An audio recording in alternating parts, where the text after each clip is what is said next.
Facebook's motivation is not making money off the currency. Facebook's motivation is, let's create a small microeconomy for the 2 billion people that are currently not covered and that have a need to make financial transactions. This motivation potentially increases stability to the currency because you don't have that speculation aspect. However, it raises a whole host of questions as to whether or not we would trust these superpowers, Facebook first and foremost, to have this sensitive financial data for this population.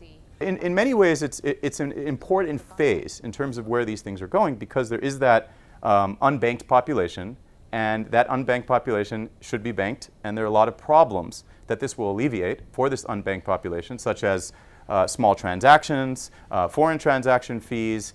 Facebook has to convince people to trust Facebook. It has to convince the founding members, or this council, which again sounds like this divine council of super gods, to trust Facebook. They have to trust each other. They have to work together.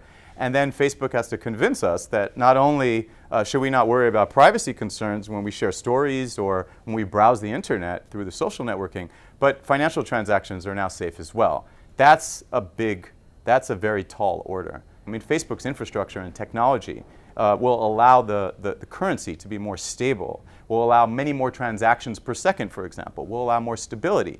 But the way this is monitored is going to require a lot more, especially in the face of all these investigations into privacy concerns. The main issue is dominance over this population, or access to this population, right? Facebook makes a lot of money over marketing. If you have access to 2 billion more people, that's a lot of marketing. And if you lose access to them, you're going to start losing this population, and it'll spread throughout the network.